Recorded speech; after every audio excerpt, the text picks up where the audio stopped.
3, 2, 1. Lewis, you gotta control yourself. I told you we're live. We're live. In complete control of all bodily functions. No telling what I'll do, though. Your embouchure is actually quite impressive. I agree.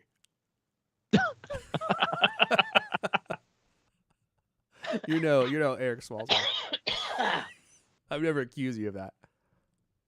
I'm waiting for the bits to come in. It says, oh, wait. There we go. There we go, Lewis. Boom. And we're live. I'm launching with the Grifster. Full on. Full screen, Griffin. Get your happy face on.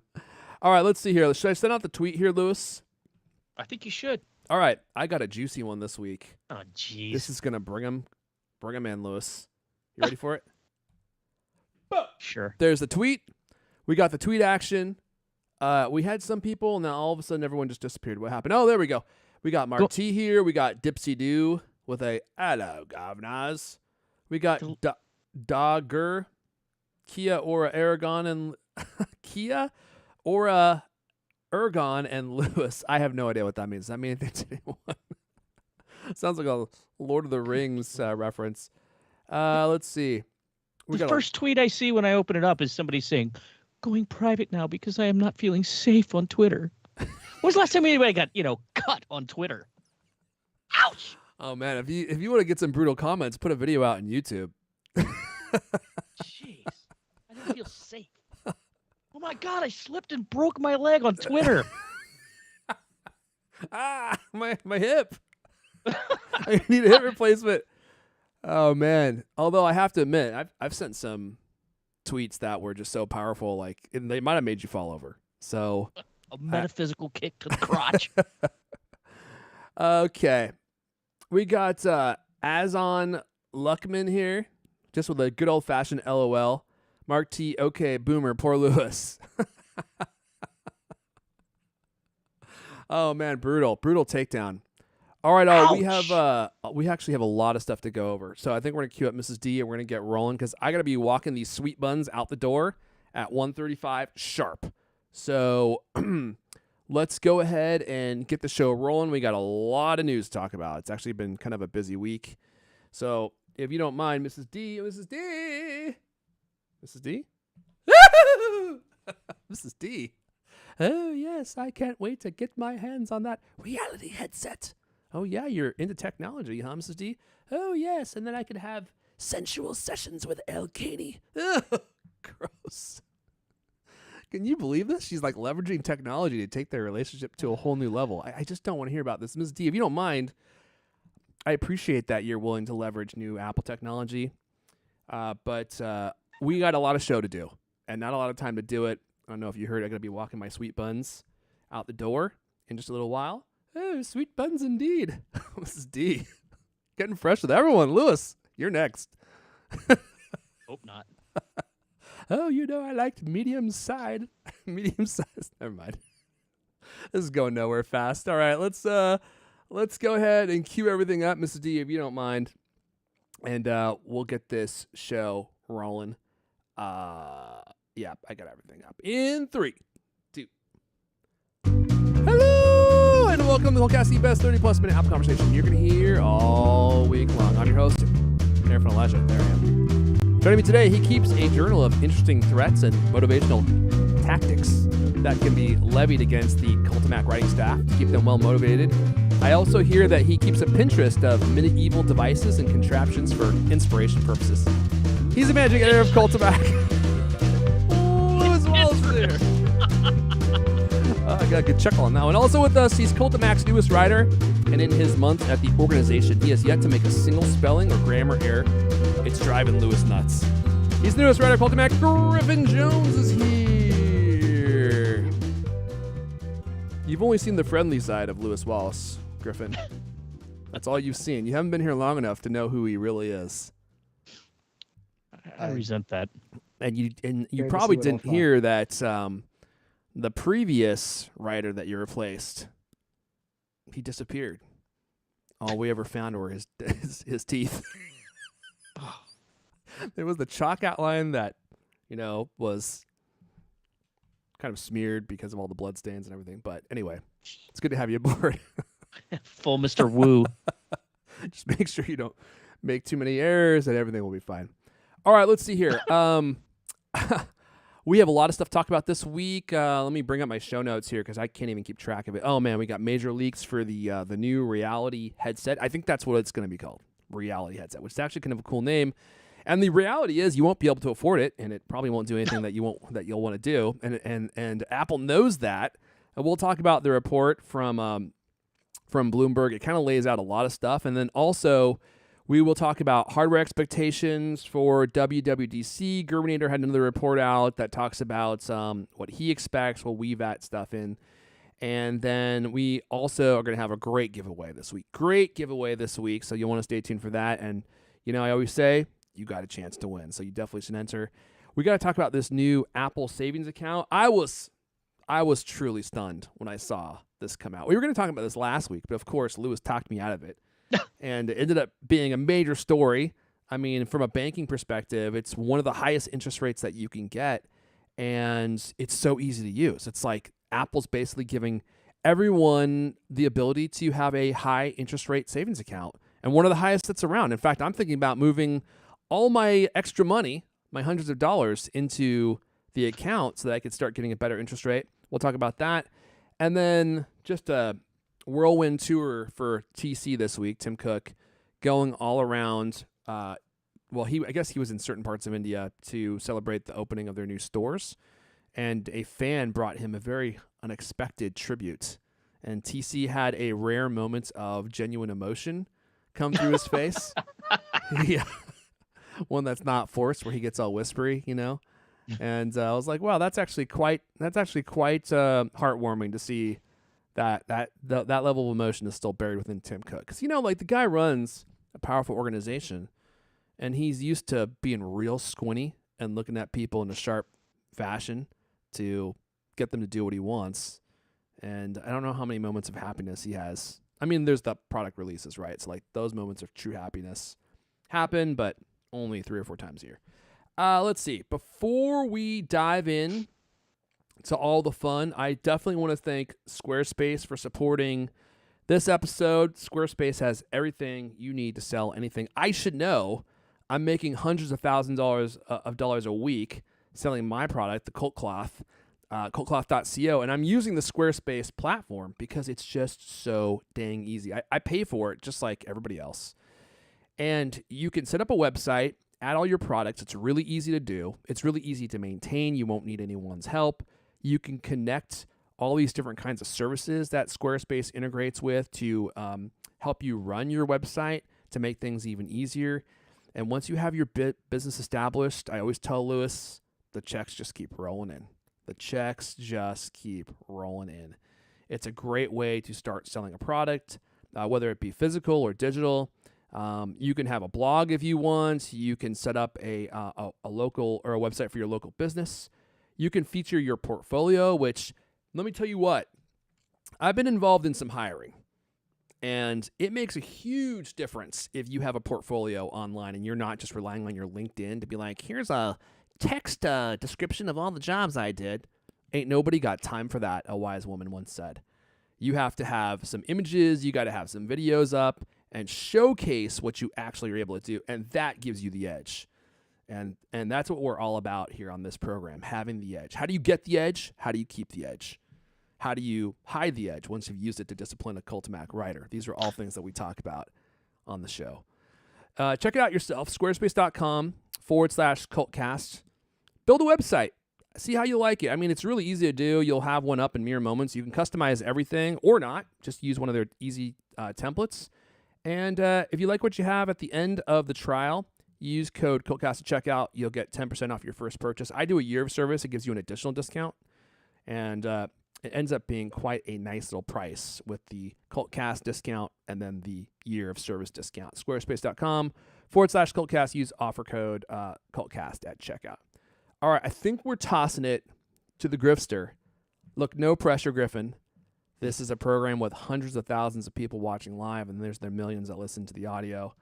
And this is your first opportunity to take the first story, and this is a big one, so I'm going to hand it off to you, and I'll show some web stuff while you're talking to help spice things up. Take it away. Okay, this No comes pressure. From, Don't this screw it comes up. from Ed. Yeah. Ed. You know, to prepare for this podcast, I take off of many of Tim's rituals and routines to take the pressure off. Wow. That's, You know, that's he's sound leading strategy. one of the most powerful companies in the world. True. I'm also, you know, doing whatever this is. Yeah. It's So, close you know, to I what he's wake up doing. at 4 a.m. I go to bed at like a sharp 7:30. I go on these long walks outside. Those Take are all baths, great the stress relieving all tactics. the real CEO stuff. Anyways, the scramble is on to create killer apps for Apple's AR/VR headset. This is mostly information coming from Mark Gurman. There'll be a lot more to Apple's headset than new hardware. An unconfirmed report leaks details on Apple's software. There will be games and fitness apps. Apple is going to be rewriting almost all of their built-in apps that come with the iPhone for the headset. So calendars, contacts, files, home, mail, maps, messaging, notes, photos, reminders, music, news, stocks, weather. So just as I'm sure all of us check on Apple stocks and Apple News every day, you'll be able to do that just as well with your headset. Yeah, it sounds exciting. Well, my favorite part was that they are adapting Apple Fitness to the headset. Yes. And I was like, So that fitness sounds like a is- good idea, but who wants to sweat to the oldies in their $3,000 Apple headset? That just sounds gross, doesn't it? Like you have it over your face and then like all your like sweat is just like pouring into your mask and into the screen. Doesn't that sound kind of gross? Maybe. I mean, I haven't used a headset for fitness, but apparently among the people who have the Meta Quest headsets, all 37 of them, the fitness apps are actually some of the most popular. Like there's a paid subscription fitness app that's I think almost exclusively on the Meta Quest platform, and it's one of the most popular apps on that system. You know, you're going on a run live with other people or something, and you're going through the Alps or I love going through the whatever Alps. scene. And you know what? I mean, like, don't like the modern bikes that we have nowadays. Don't you have to pay subscription services for like those exact videos that you're talking about, right? Yeah. Where like Peloton, like isn't that what you're paying for? Is like you're driving your bike through like the mountains or something. And it actually would be pretty engrossing to have a mask on where you could actually like look around and see like the goats in the field as you're riding past them. Like that actually could be pretty compelling. I still think it's gross. I mean, I'm in Appalachian, Ohio, so I can just get that by driving, 10 minutes you that can just way. go outside. Okay, well, for those of us that don't have goats everywhere, that could Ask the be cows. compelling. Or maybe you could have here's an idea for you.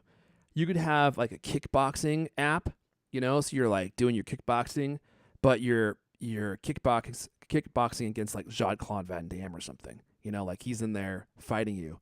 They could put like different celebrities in there, like you could fight Kathy Griffin, Lewis. Like that'd be pretty entertaining. Or another celebrity that you want to just take into the ring, into the octagon. There you go. Yeah. Into the octagon fitness. You just take any celebrity that you want, and you just put them into the octagon, and you get to fight him in there. Boom. And the idea right there. I had that same exact feeling. Like people are definitely gonna be putting this on to, do their core exercises, right? Like I can't wait to do sit-ups with a headset on because it's just not miserable enough doing sit-ups on their own. But then I saw something on Twitter of all places.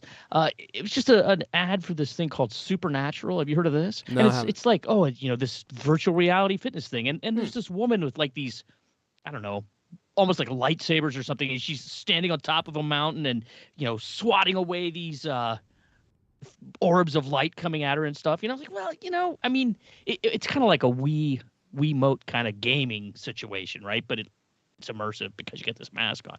Who knows what it's actually like? But I mean, maybe something like that might be amusing to people. I mean, it could be more fun than, for instance, sitting and doing sit-ups. Dude, speaking of lightsabers, this is Well, I don't know. Did you say lightsabers? I thought you did. I did. I said lifesavers. No, lightsabers. Yeah, she's got, it's like some kind of fantasy workout thing. Look, it's like you're battling crazy things flying at you, and she's like moving around to do it, So I don't know. I mean, maybe they could come up with some kind of movement fitness kind of thing that, gets you off the couch. Let's see here. Let's see if I can find this video. Yeah, here we go. Hold on a second. For which? So I was just gonna show this real fast. I don't know if you heard about the story, but Disney has a working prototype lightsaber. Let's see here. Yes, it's like an I'm sorry, what? They have a lightsaber that they have demoed on stage at South by Southwest, and what makes this lightsaber unique to previous lightsabers that you've probably seen is it actually retracts. It expands and retracts instead of just being like a big tube that you turn on with like a switch. It actually like you press the switch and it goes and it like comes out, and then you turn it off and it goes and it like goes right back into the hilt. Can you guys see this video that I'm showing right now? I'm just gonna play it real fast. I'm not watching the live. Oh, you're not stream. looking at the stream. Okay, so I don't for those see of you, anything, man. you don't see anything. For those of you watching the stream, oh sorry, my bad. Go There we ahead and turn it on. Yeah, how about I turn it That'll on? help. If you're looking at the stream list, just check this out. So I'm gonna hit play. I'm not gonna play the audio, but this is like a Disney executive. He's holding like the lightsaber hilt. He's talking about it. Did you see that? He presses a button and the whole thing opens up. Dude, that looks real. If you're not watching the live video feed, just Google Disney's retractable lightsaber, and one of the first results will be the video on YouTube, and you'll see this guy open a retract lightsaber. He's swinging it so gently, like you could tell this thing's a prototype.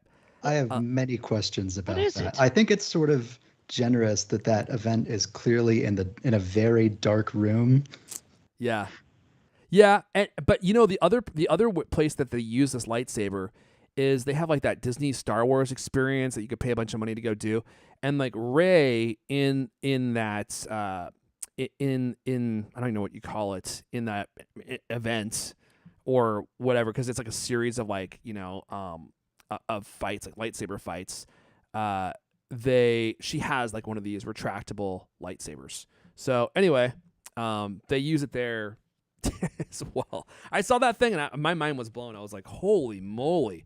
Like that is like the ultimate in cool Star Wars memorabilia. Like to have a lightsaber that actually opens and closes. Like that would be super cool. That's something I would actually pay for. That's neither here nor there. Enough of this. Nice This detour. real world Star Wars lightsaber.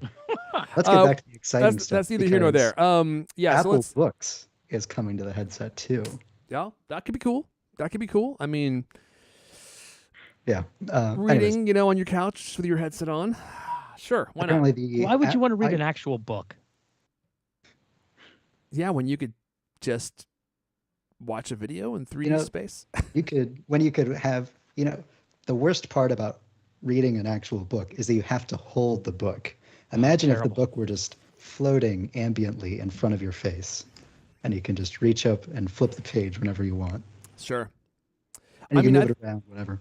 I think it's cool that they're adapting all sorts of apps. I mean, they said they were adapting iPad apps to just make them work natively in the reality headset, right? Like that's actually kind of cool. So you're going to have a whole huge, millions of apps that potentially could be available to you, right? That's another part of the story. So rebuilding all of these apps in 3D is going to take a lot of work.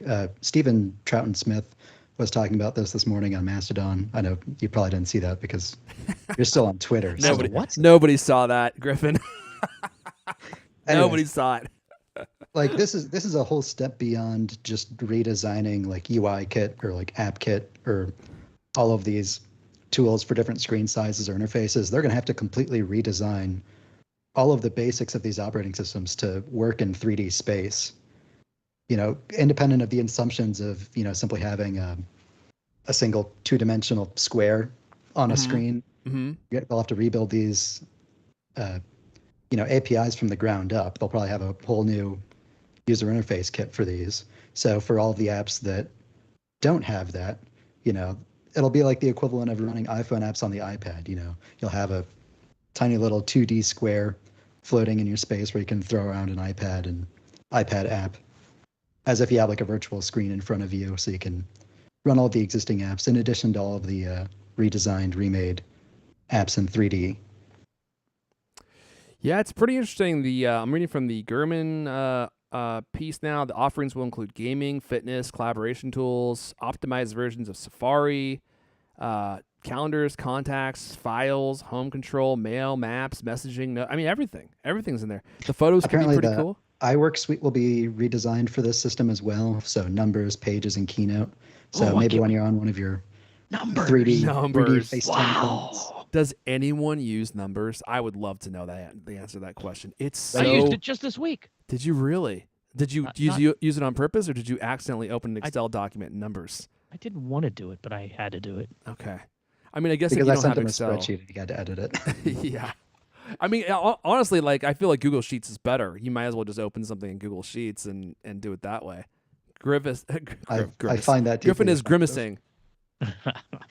You don't think that Sheets is good? I think it's pretty decent. Are we really talking about spreadsheets? Dude, I none of love that spreadsheets. in I'm not even- virtual You're reality. comparing- I'm not even Whoa. embarrassed to say that I Web love app. spreadsheets. I love spreadsheets too, but I'm not going to run them in a crummy little web app in a browser. I mean, look, that's not the optimal scenario, but I feel like it's better than numbers. I mean, I would rather use Google Sheets than numbers, to be honest with you. I mean, you can use Excel online for free. I don't know if most people know that. Like Microsoft's Office apps, which arguably are the best. I mean, let's admit that. They're all available, I think, at office.com for free. So you can use Excel online for free, Word and everything else. If you want to use the desktop versions, you have to pay. Although they did just make Outlook free, which was actually pretty incredible. So free for everybody. Yeah, you couldn't pay me to use the Microsoft suite. Dude, yeah, they Excel, have more features. Excel Has more features, but it's not a better app. Well, I mean, the UI may not be better, but it's definitely more powerful. I mean, it's like a workbench, man. Like it's not pretty, but you can get a lot of stuff done there. You know, like you're not trying to win any fashion shows. Well, the classic example of what you could do in Excel that you couldn't do in numbers was pivot tables, but Apple just added pivot tables to numbers. When did they do that? That was, I think, just earlier this year. Okay, I'll have to check it out again. The only time I opened up numbers recently is when I accidentally opened up a CSV in numbers, and I meant to do it in Excel. And it does have a prettier interface, but just like so many Apple things, like Apple Maps, it's like, yeah, it looks prettier, but then it tries to take you, off of a freeway overpass, because it's telling you it's an exit, and it's like, no, that will kill me. It does that kind of thing all the time. Like when it comes to the actual operation and data, that's where the Apple stuff tends to struggle. Excel is like the kitchen junk drawer of Office software. Like they keep adding features that they're too scared to throw them away, so they just shove them in this drawer of user interface, and they don't know how to find anything. And compare that to numbers, which is like this like these TikToks or like Facebook videos that my wife shows me all the time of these people who have like these clear plastic bins and these nicely organized pantries and like light up labeled like things in their refrigerators. These people who go overkill on organization. I get that. I just, I mean, yeah, that sounds like an annoying thing. My kitchen isn't like that, but I bet you could find anything in there. Yeah, it's not pretty, but boy, does it get the job done. It's just got everything you need packed in. All right, look, I could talk about Excel all day long. Lewis is over there grimacing. I don't know why. Yeah, spreadsheet talk, man. Yeah, sorry. You should start a whole special podcast just on spreadsheets because it's just that fascinating. That's a great idea. Maybe we should add that to our to our corral of shows. Yeah.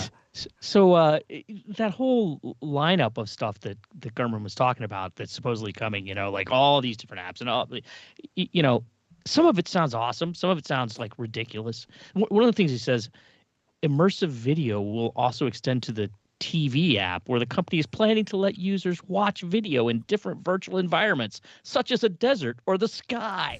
I can't wait to watch Ted Lasso in the sky. With diamonds?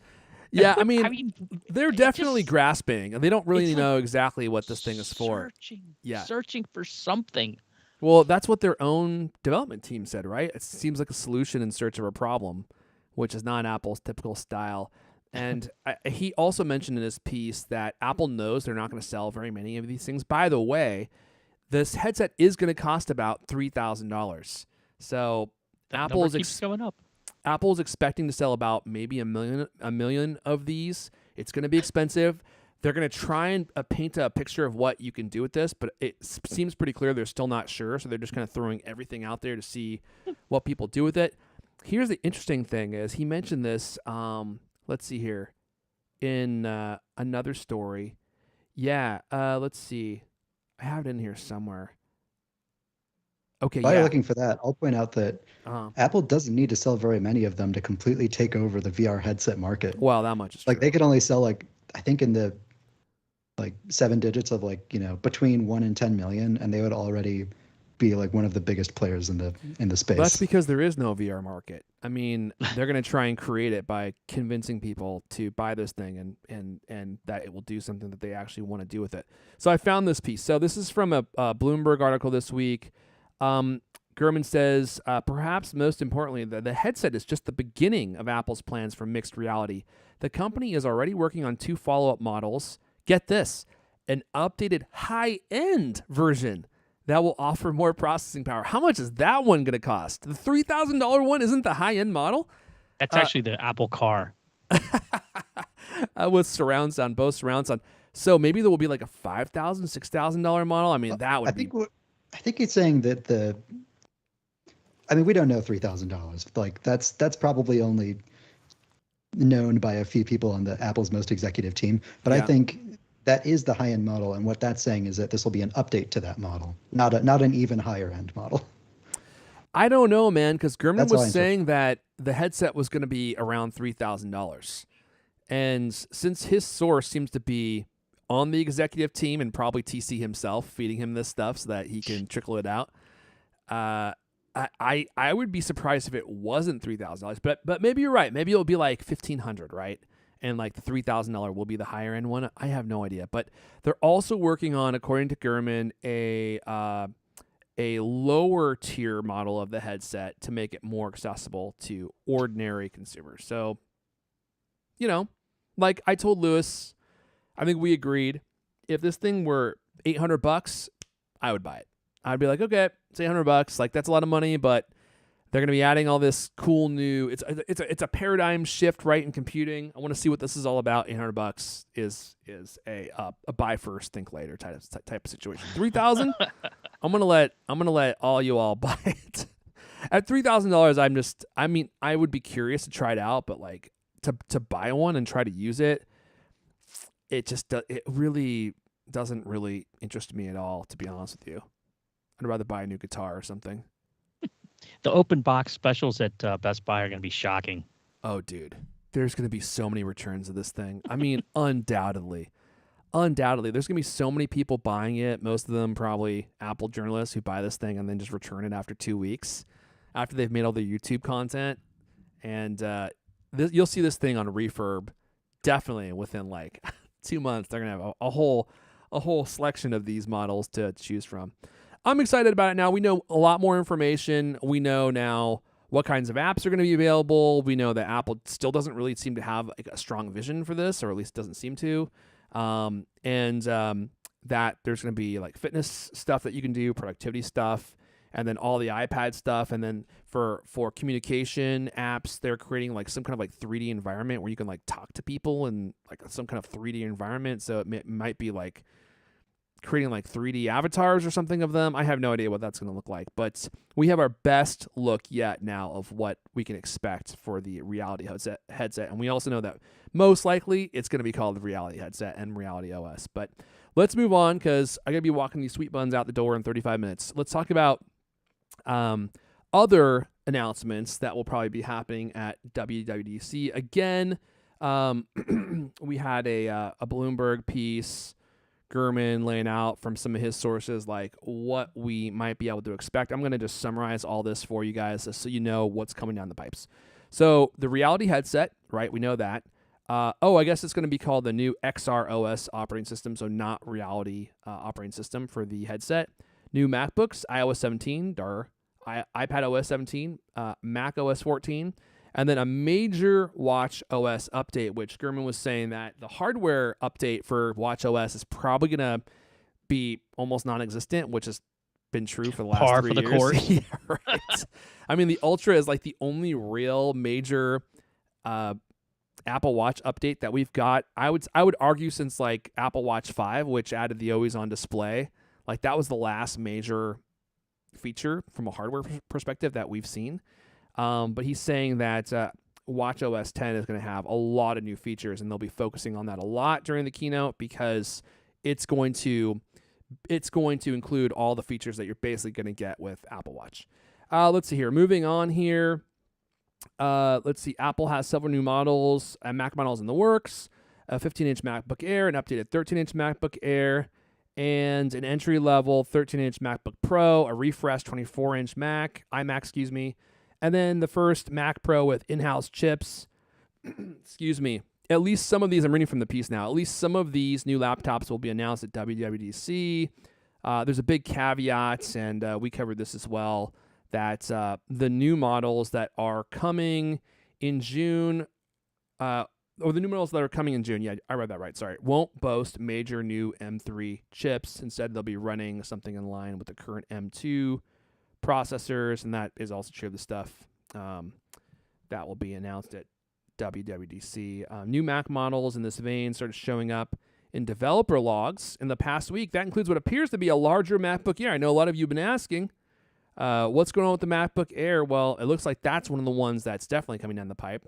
The logs show machines running chips with an 8-core CPU split between 4 high-performance cores and 4 efficiency cores and a 10-core graphics processor. So that would be something that definitely interests me if they finally got that MacBook Air released with a 15-inch screen. Let's see here. The Watch OS update will tell you most of what you need to know about the Apple Watch. Yeah, we already mentioned that. iPad 17 will lay the software groundwork for revamped iPad Pro models with OLED displays, which are reportedly coming next year. That would be cool. And iOS 17 will cause some noise beyond WWDC. Apple is working to overhaul the software to open up iPhone sideloading. I can't believe I'm even saying that. The downloading of apps outside of its official store to comply with new EU regulations that go into effect next year. That is huge. That is huge. So that would mean that you could load any app that you want onto your iPhone. It could also mean third-party app stores that sell apps that Apple wouldn't allow or doesn't want in the official Apple App Store. It also means that you could have, I mean, potentially lower prices. I mean, if you could have an app store that people could sell their apps on and they're not having to pay such huge fees to Apple, then those apps actually might just cost less. I mean, that is a major development. Mark T saying sideloading is a horrible idea. People keep telling me that. I don't get it. It's options, right? It's the same as your Mac. If you want to buy everything from the Mac App Store, you can do that. And if you want to load an app from anywhere else on the internet, you can do that too. Why is that a bad thing? Why would you insist that your Mac only run apps from the Mac App Store? Why would that be a good thing? Now, people will argue security, but you don't have to use sideloading if you don't want to. So if you're interested in security, then you can just not do that. I'm genuinely curious.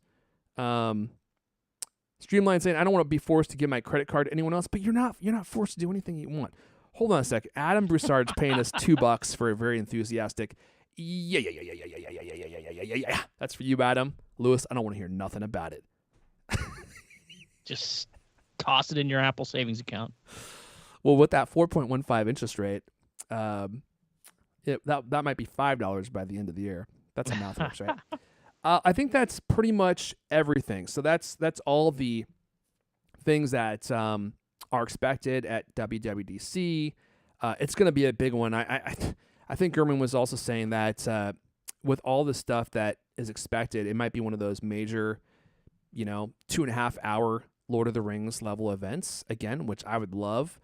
And with so many updates coming down the pipe, I mean, the headset, which they're going to be devoting a ton of time to, the new XR OS operating system, new Macs, and then you have iOS, iPad OS, Mac OS, TV OS, and then the Watch OS update. Dude, this is, I mean, we could be bordering on 3 hours here. If This, tvOS didn't even get acknowledged last year, then I don't think it has a fighting chance this year Probably with not. everything else they have. And that's even after they switched to a virtual event so that they can eliminate all the claps and pauses for the audience and all that. And after they started moving a lot of the developer talk into the developer State of the Union and out of the keynote. So this is going to be a big year, no matter how they do it. And some people are also thinking that if Apple were to do a side-loading thing this year, or like, that probably wouldn't be as part of the main keynote. That would probably be more in line with what they did last year when they introduced or maybe the year before that, when they introduced the small developer program pricing, this system where developers who make under a certain threshold of money every year can pay a 15% Apple tax instead of a 30% Apple tax. That they announced separately from the keynote so that it wouldn't take up any keynote time. I think if Apple does a sideloading program this year, they'll probably do the same thing, and that they'll try and soften the blow so that it doesn't have to take up time during the keynote, and so that it's not the only thing developers care about. Because ultimately, the keynote is supposed to be to energize developers on the features that Apple wants them to implement. yeah, I totally agree. There's no way they're going to mention sideloading ever. I mean, it will literally never be uttered by Tim Cook on any stage. It will be in size 6 font on a website somewhere, and they're going to do it because they have to. They definitely don't want to do it, but they're going to do it, and they won't probably ever talk about it. I don't think, unless they feel like they're in danger of being regulated even more, in which case maybe they will start talking about it just to kind of satiate the regulators and say, hey, look what we're already doing. Like, look how open we are. Like, we definitely don't need any more regulation. But yeah, they'll put out a friendly news release that brags about Yeah. how much they love the developer community. But yeah, I don't know, barring I think that, it won't be you're being mentioned. a little maybe optimistic on how they're going to implement it. I mean, even in the markets where I think Apple has been like forced by, like, I want to say it was Japan, where they forced Apple to allow other payment systems. The quote unquote discount from the Apple tax was reduced from 30% to 27.5%.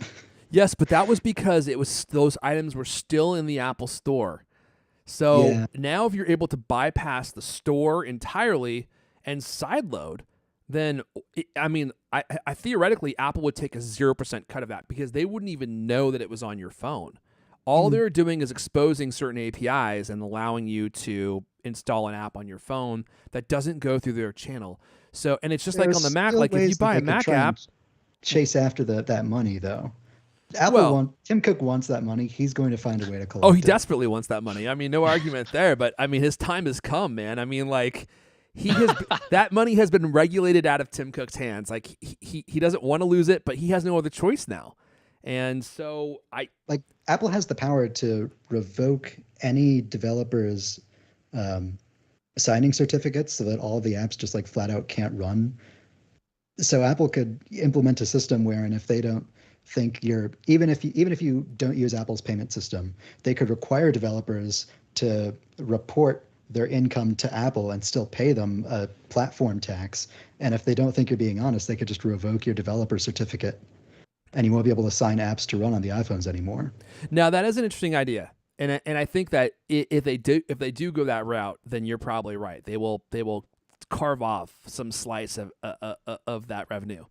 But I just keep thinking about this from a Mac perspective, right? And I'm like, on a Mac, you can download an app, install it from anywhere, and it has nothing to do with Apple. It's your machine. You can buy whatever software you want, and you can run it. It doesn't even need to be signed. I mean, if you want to only allow signed apps, I mean, there's a setting on the Mac where you can, make sure that happens, but you can easily turn that off and then install apps from anywhere you want, and in which case Apple doesn't know that you're installing the app and they don't get a cut of it. I think that what you just said might end up being true because Apple is not being required to not, well, I guess, how do I say this?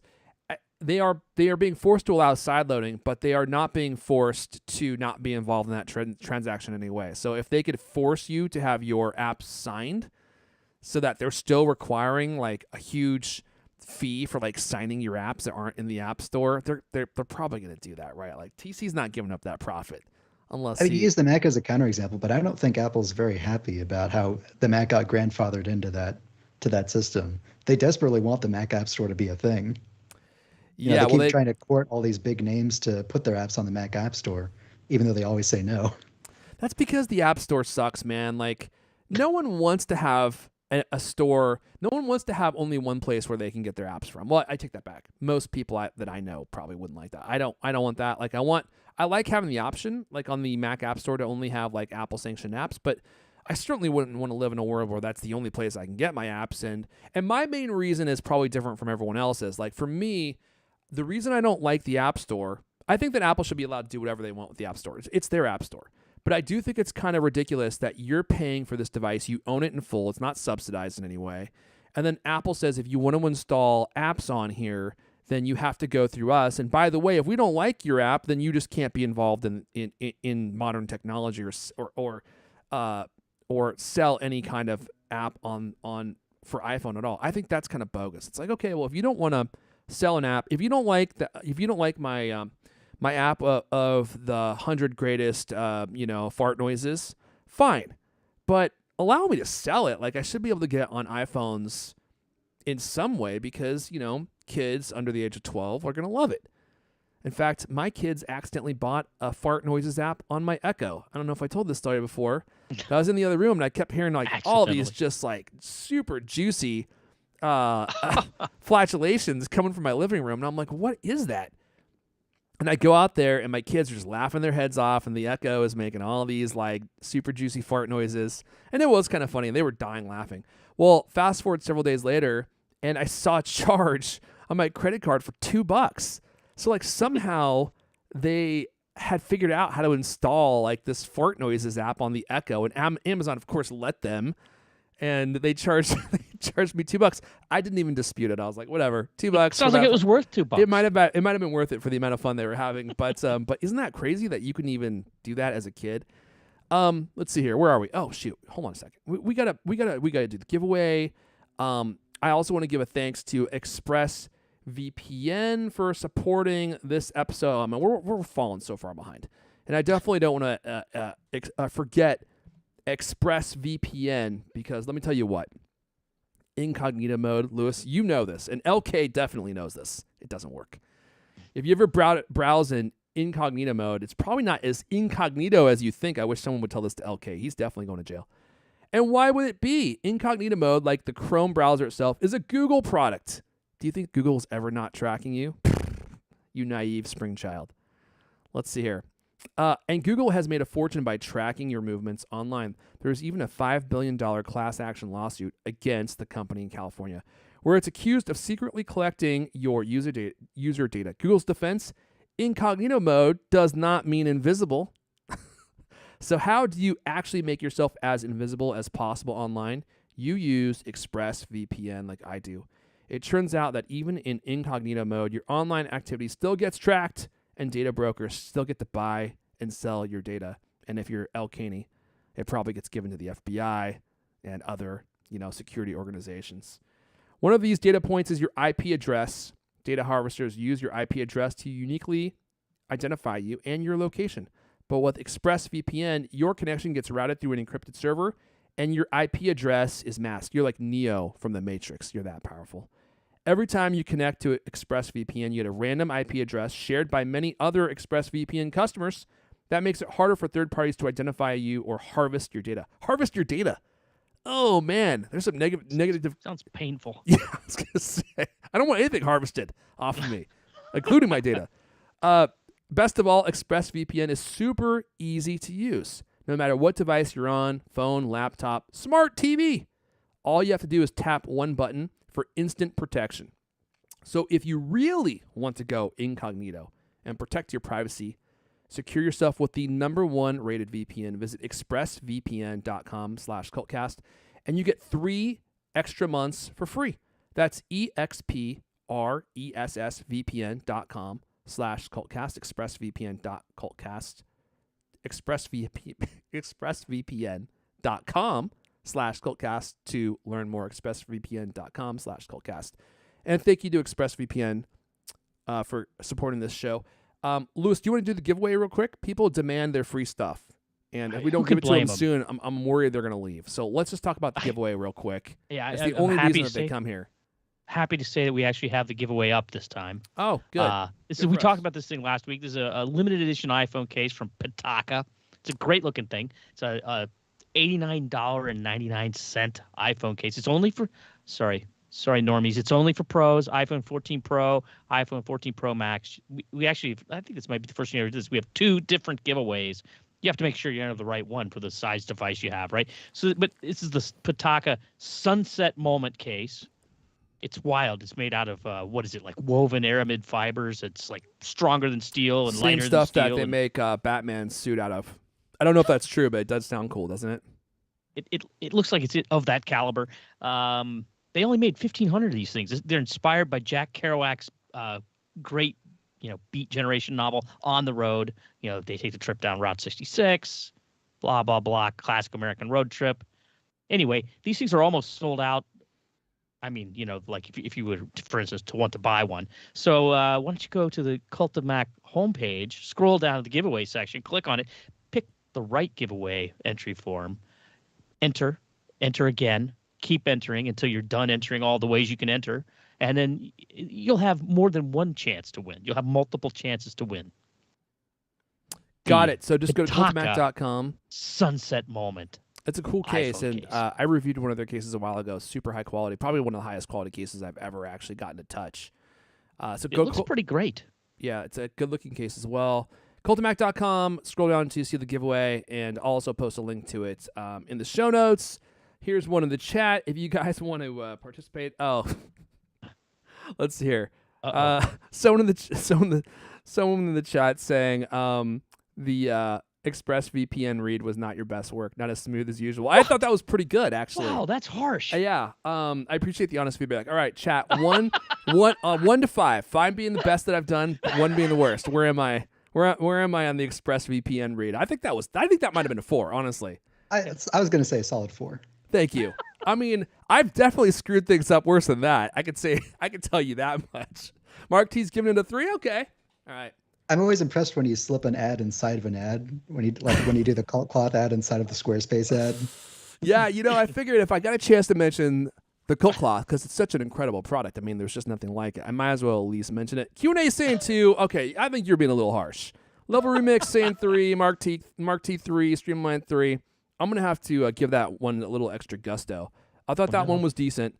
But okay, well, Torkid is saying would have preferred it in Doubtfire voice. I don't know if they would go for that, but I'll suggest that. I think that would actually spice things up a little bit. Ethan saying 10 out of 5. Mark There's the no points, rule 4 saying stars. you can't do that, isn't there? That is true. I like where your head's at. Better to ask for forgiveness, right? All right, let's see here.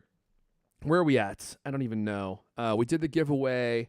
Lewis is going to tell us about Apple Cash. Oh man, Lewis, this was Apple Card savings. Thank you. So this was a major announcement. Like I was watching people who were in the banking industry talk about this, and they were losing their minds. Like people were really excited about this. And I'll let you tell the story, and then I'll give my color commentary. I'm getting ahead of myself. So why don't you go ahead and tell us what happened this week? Yeah. So Apple Card savings launched this week. It's built right into your iPhone wallet. If you have an Apple Card, you sign up for this. You can just basically divert all of the daily cash that you get from all your purchases, divert it directly into the savings account that has an interest rate of, get this, 4.15%. That's like 10 times higher than national average. I mean, not supposedly. It might even be higher than that. I remember, like the last time I looked at one, it was like 0.35 or something. I mean, it was for the longest time. You might as well just bury your money in a hole in the backyard, right? So now that interest rates are up and everything, banks haven't quite caught up with how much interest rates have raised, and Apple swoops in with this thing, 4.15%. I mean, I still don't have an Apple Card because I kept getting rejected. Yeah, I was going to ask you about that. Probably not live on the show, but did you finally get one? I almost did it this week, but there's this other credit card I really want to get. But anyway, that's so weird that would be a problem because I heard they approve literally everybody. You know I what? had to apply a few times to get one too, and Did when it you approved really? me, it gave me like an embarrassingly low monthly spending limit. I can Would you spend care like to share what that is? You don't have to. You don't have it's to. like it's like $18. $600. $600. That is so Yeah. weird. So like Apple's saying, oh, when you buy an Apple product, you can get 3% back on this big purchase. But like, I mean, the most I can buy with that is like an Apple Watch, and then I'll almost max out the whole thing for the month. Or Apple TV. You could definitely buy Apple TV and get that 18 cents back. Yeah. If you make a few payments, well, what can't you request to boost up your I've spending? had it for like a year and a half now, and they refuse every You're time kidding me. Yeah. I You know. look pretty trustworthy. I mean, Apparently, I'm Apple knows something that we surprised. don't, Lewis. well, I mean, Of course, it also rejected you like 18 yeah, you know, times. it's so- weird. I have a I've good credit definitely score, too. I've heard that this thing is like that they're pretty lenient with their program, right? And I was stunned when I was denied. And I've checked it a couple of times and the reason that I got for why it happened was that I had an account closed. Okay. It was in my name. And that was, I mean, and oddly enough, just this week I was looking into this whole thing. Like, should I apply for this? Because when you apply for the Apple Card, it doesn't do what they call a what's it called, a hard Hard pull. request or something. Oh, it Hard pull, doesn't? something. No, when you apply, Okay. it does not do a hard thing that will affect your interest rate. Now, when you get accepted, it does the hard pull, and then your credit rate, you know, your credit rating drops like Interesting. instantly, like 5 points. I mean, that's at least that's what I'm no expert on this, but this is what I was reading in my little bit of this, right? And so anyway, the reason that they canceled me is just because a bank account had closed, and one of the things that can affect your credit rating is if you have had a credit card for a long time and you cancel it, that negatively impacts. Oh, you your should credit never rating. close a credit Isn't that account. weird though? That No, doesn't make any sense. No, because it reduces your complete or your total available credit, which means that your balance to available credit rate or ratio it decreases. So now it looks like you're borrowing more money from a Right. percentage of what is available to you than it was before, and so it just makes. Look, I'm not saying that's the way it should work, but that my it's understanding just is the way weird. that does work. Well, look, it is all weird. I applied this week. And you got it. I got it right away, and they approved Yeah. me for $8,000. $8,000. Wow, look at Big how do you Papa feel about that E's now, getting that Griffin? Mac Pro. I mean, slight okay. slight spread between the Not two only of you that, but I also recently applied for a different credit card. So I thought that maybe they wouldn't approve me for that much, but it was an impulse thing because I was like, wow. So this is genius marketing move for Apple. So the only way to get the savings account is to have the Apple Card. You can't get the Right. savings account unless you have the Apple Card. So I'm not even sure I'm going to use the Apple Card, but I wanted the savings account because you can add money from your bank accounts into the savings account once you have your Apple Card. I think they designed it to deposit your cash back from your card purchases, but like clearly they're using this to lure people into the Apple Card because those are the only people that get the account. It's so easy to use, and it is one of the highest rates that I've seen. Like my current high yield bank accounts, I think are 3.7%, and I did the math. I was like, is 4.15% worth it on a yearly basis? Well, for me, it actually is worth it. I was like, I'm going to be making, a not insignificant amount of extra money every month. And so I was like, I'm going to do it. And then I started doing some research, and actually the Apple Card savings account interest rate isn't as good as some of the other offerings out there. Like I saw one with CIT Bank. They have a 4.7% account. Really? And I was like, dang, that's Just a pretty savings account? that's just an online savings account, and that's the best that I've found. I mean, maybe there are others that might have been slightly higher, but there are all these like shenanigans involved, and I was like, they're gonna try and get you, but like just like a clean savings account, and there's not any game playing or any like you got to like make sure that you send us an email on the 20th of the month, or we're gonna drop your interest rate or something. Like as far as just having a normal clean savings account, that was the best one. So I might end up doing that one instead, but I'm leaning I should towards say that the as Apple Card far as stuff. it is getting an Apple Card, converting, if you already have an Apple Card or if you can manage to apply, setting up the savings account is both incredibly easy and it's really handy because anytime you receive money, like somebody pays you back through Apple Pay over iMessage or something, all of that money, like right now, just sort of goes into this weird purgatory of like the Apple Cash account. Setting up the savings account effectively replaces that, and you don't really have to do anything beyond setting it up. Like you have to say, yes, I want a savings account. You have to type in your social security number one more time. And then after you do just that, all of that money that you receive from your friends or from the cashback automatically starts getting that 4.15% savings account. So you don't really have to do anything. It's very much worth it if you can manage to get an Apple Card. Well, see, that's the key. I mean, most people don't really follow this stuff or go out and seek out really great interest rates. A lot of people have iPhones. A lot of people are going to get the Apple Card, and then you just have like this high interest savings account that's available to you. And I would guess a lot of people who have savings maybe just keep it in their bank, which offers you literally nothing. Like it's literally sitting there depreciating at 0.05%. I mean, what a joke. And if you're with a major bank, that's probably the interest rate that you're getting. So to have this savings account available to you and one that's easy to access if you actually want to get your money out is pretty valuable. And 4.15% is one of the best rates that's available. And for Apple to make that available to everyone in the U.S. who can get the Apple Card. I mean, shoot, even if you only have a $600 limit, who cares? Like I said, I'm not even sure I'm going to use my Apple Card. Like that 3% they give back for Apple products. I mean, if you're going to buy a MacBook Pro, maybe, but I would rather use one of my credit cards that gives you a free warranty. That's worth way more than 3%. I mean, because Apple Care on a MacBook Pro costs what, like $350? And if you can get that through a credit card, that is far more valuable than getting, I guess if you spent $3,000 and you got 3% back, you're going to get almost $100 back. Like that is not worth the cost of Apple Care, right? Or the extra warranty through your credit card. So I still think it's worth using a credit card that provides warranty for Apple stuff, even though Apple Card gives you that 3% back. I actually don't think the Apple Card is that good. It doesn't really give you anything. It doesn't give you extended warranty. It doesn't really give you very good cash back on most categories. Did you get approved? I'm approved. Did you just do it live here on the air? Yeah. I was wondering what your brow was Accept so Apple Card. Are you willing to share what it approved you for? I don't want to embarrass you guys. Did you go higher than $8,000? 12.5.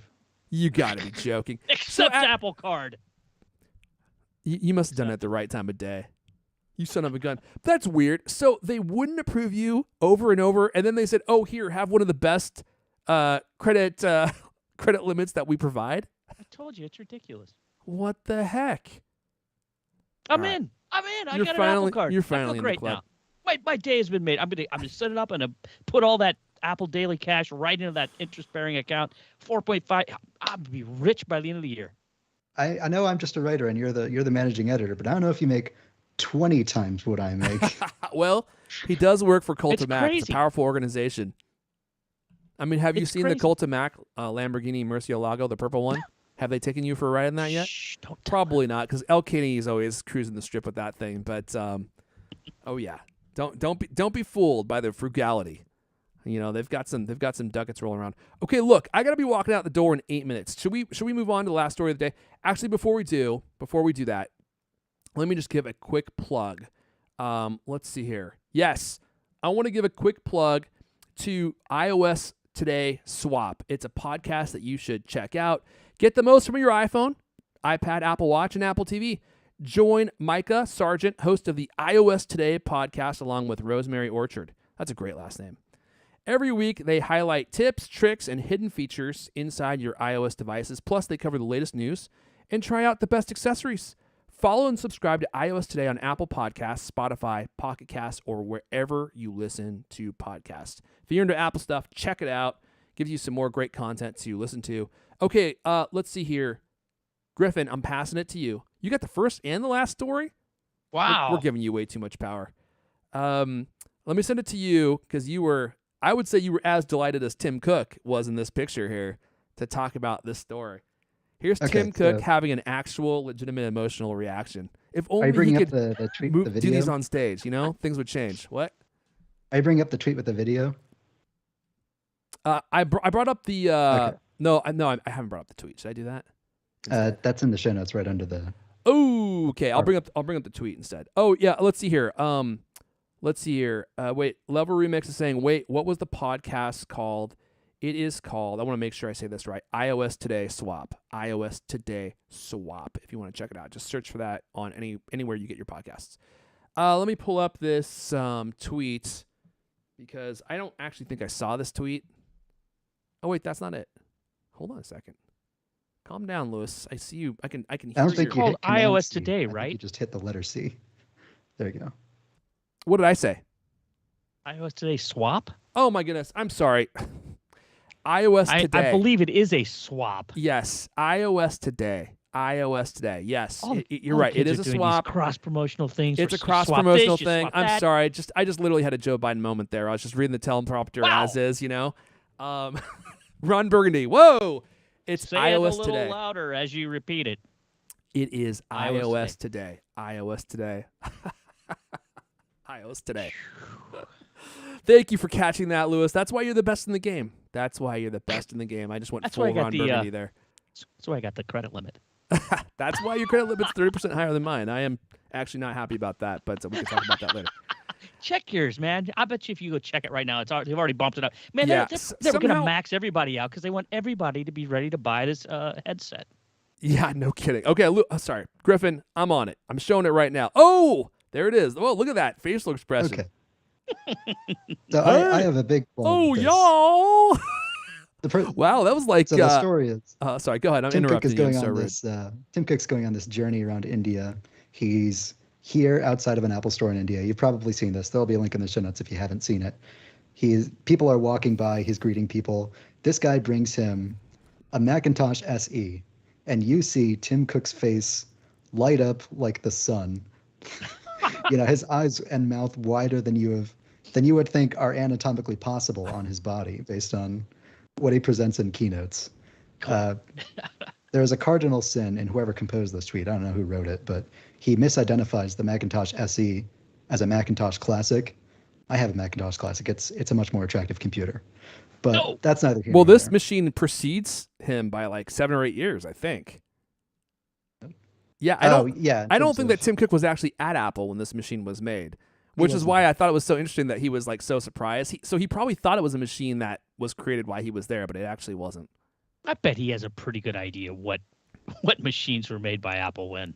Well, apparently not, I'm because just Griffin guessing. just said he mistook it. Oh, Tim. No, the Tim guy Cook who wrote didn't the do tweet it. misidentified. it, Oh, not okay, sorry. Okay, got it. I'm All right, finding it that's now, yeah. 2-0 there. It's time to Marathon. I should turn the music on. It's time to wrap it up, I think. No, go ahead, Griffin. I think, Okay, so Oh. what I have in the show notes here is another short list of my ideas for other products that might get the same reaction out of Tim. Okay, do them quick. I got 2 minutes. Okay, I'm gonna skip. Sorry, we're running low on time. Click number 1. Yep. Let me see here. Click number 1. oh, jeez. This is the Apple Newton. Now, this is easier to carry than a Macintosh SE.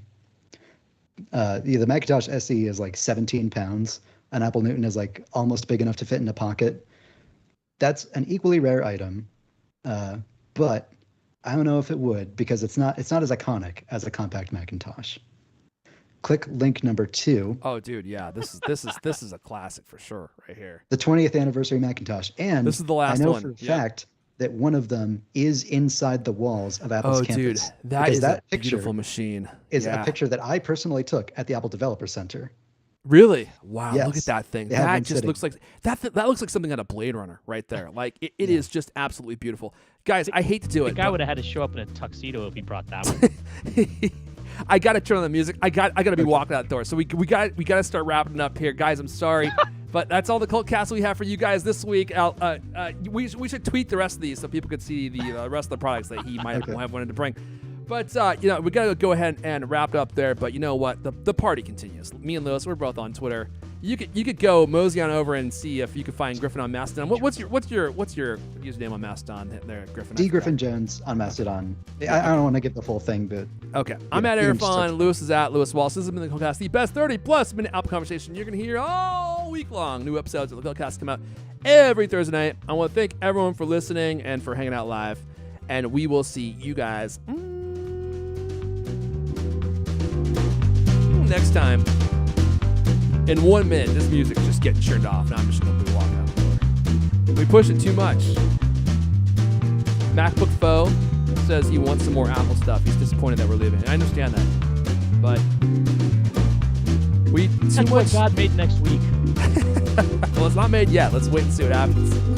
It's 2023. Anything's possible.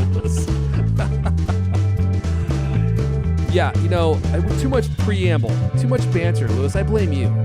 I got two guys from the Midwest here. They both like to have long goodbyes. I mean, it's just, what am I supposed to do? Just talk the whole time? All right, everyone. I'm hurtling towards the end stream button as we speak. I hope you have a good weekend.